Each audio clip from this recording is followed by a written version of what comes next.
हा चित्रपट आहे ना, वाळवीसारखा एखादा कल्ट चित्रपट होता होता राहिला. आणि महत्वाचं कारण म्हणजे ह्या चित्रपटाचा थोडा डल स्क्रीन प्ले आणि ह्या चित्रपटाचा अनसॅटिस्फाईंग क्लायमॅक्स खरं तर म्हणतायत. चला तर मग बोलबो राणी हा चित्रपट मी पाहिला, त्याचा रिव्ह्यू करूयात, पटापट करूयात, खूप कमी मिनिट्समध्ये करण्याचा आज प्रयत्न करतोय. सो पूर्ण व्हिडिओ पहा. नमस्कार, मी साहिल निकम तुम्हा सर्वांचं मनापासून स्वागत करतो माझ्या युट्यूब चॅनल पिक्चर प्लॅटफॉर्म मध्ये. सो मराठी चित्रपटांचा कलेक्शन्स आणि रिव्ह्यूसाठी नक्की आपल्या चॅनलला सबस्क्राईब करा आणि महत्वाचं म्हणजे हाईप करा. कमेंटच्या बाजूला बटन आहे ज्याने खूप सपोर्ट मिळतो, व्हिडिओ पुढे जाते. सो सगळ्यात पहिला बोलबो राणी या चित्रपटाची कथा तुम्हाला सांगतो.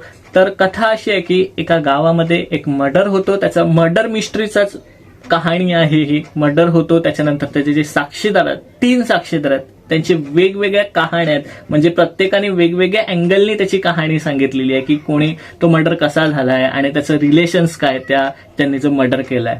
तर हे जे 3 साक्षीदार आहेत त्यांचे वेगवेगळे पॉइंट ऑफ व्ह्यू आहेत, त्याला घेऊनच हा चित्रपट आहे. ते काही कन्फ्युजन्स क्रिएट करतात ते 3 अँगल्स त्या 3 साक्षीदारांचे, आणि मग मर्डर मिस्ट्री ती सॉल्व्ह होते का, ह्यासाठी तुम्हाला हा चित्रपट बोलबो राणी हा चित्रपट पाहावा लागेल.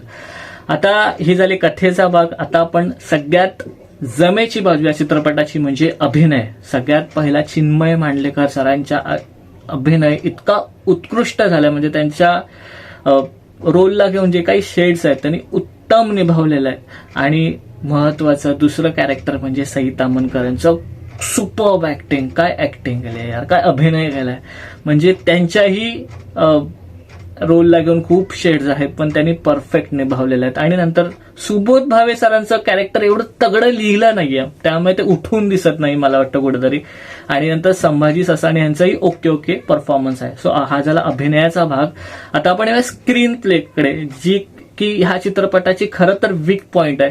म्हणजे स्क्रीन प्ले मला खूप डल वाटला, खूपच डल वाटला. मला अजून टाईट हवा होता स्क्रीन प्ले जे की मर्डर मिस्ट्रीला लागतो. सो तो मला खूप डल वाटला. आणि ह्या चित्रपटाचा महत्वाचा म्हणजे क्लायमॅक्स सुद्धा खूप अनसॅटिस्फाईंग, म्हणजे खूप उत्तरं आपल्याला मिळत नाही आणि खूप अनसॅटिस्फाईड वाटतं मला, असं वाटतं की. सो ते थोडे वीक पॉइंट वाटले मला ह्या चित्रपटाचे, ज्यानेच हा चित्रपट माझ्या मते एक कल्ट होता होता राहिलाय. आता यात की चित्रपटाचं म्युझिक कसं झालंय, तर गाणी ओके आहेत पण बॅकग्राऊंड म्युझिक मला खूप आवडलं. जिथे जिथे सस्पेन्स, थ्रिलर, थोडेफार ऍक्शनचे जे सीन्स आहेत तिथे चांगलं बॅकग्राऊंड म्युझिक आहे A.V. प्रफुल्लचंद्र यांचं. सो म्युझिकची बाजू ओके झालेली आहे. ह्या चित्रपटाचं जे डिरेक्शन केलंय ते आहे सीड विंचुरकर यांनी.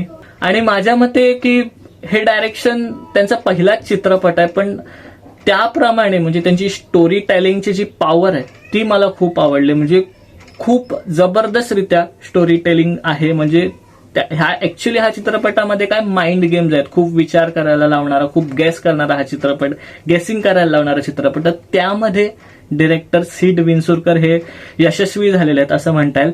पण थोडा टाईट स्क्रीन प्ले असता आणि क्लायमॅक्स छान असता तर अजून छान डिरेक्शन उठून आलं असतं. सो ते थोडं मला कमी जास्त वाटलं, पण डिरेक्शन अप टू मार्क होतं असं म्हणता येईल. आता ओव्हरऑल चित्रपटाबद्दल म्हटलं तर चित्रपटात अभिनय खूप छान आहे, थोडाफार weak dull screenplay, climax थोडा अनसॅटिस्फाईंग वाटतो, खूप उत्तरच अर्धवट सोडून जातो असं वाटतं. सो ते जर का अजून छान असतं, अजून इम्पॅक्ट टाकला असता चित्रपटाने. पण वन टाइम वॉच खूप काही, ज्यांना असं मर्डर मिस्ट्री, खूप विचार करायला लावणारे चित्रपट आवडतात त्यांना हा चित्रपट कदाचित आवडूही शकतो, त्याचा क्लायमॅक्सही आवडू शकतो. पण मला असे चित्रपट बघितल्यामुळे त्याचा क्लायमॅक्स एवढा सॅटिस्फाईंग नाही वाटला. सो वन टाइम वॉच नक्कीच आहे हा चित्रपट, असं माझं मत आहे. हा तुम्ही चित्रपटाला जावा तर नक्कीच जा, एकदा तुम्ही हा चित्रपट पाहू शकता. आणि मी किती स्टार देईन ह्या चित्रपटाला, तर मी देईन ह्या चित्रपटाला 5 पैकी 3 स्टार्स. 2 स्टार्स यासाठी आपले स्क्रीन प्ले आणि क्लायमॅक्स. हे होतं माझं मत ह्या चित्रपटाबद्दल, बोलबो राणी चित्रपटाबद्दल. तुम्हाला कसं वाटलं तुम्ही सांगू शकता. इथेच थांबूया, पुढच्या व्हिडिओमध्ये भेटू. तोपर्यंत आपलं युट्यूब चॅनल पिक्चर प्लॅटफॉर्म पाहता आणि last but not the list स्वतःची काळजी घ्या.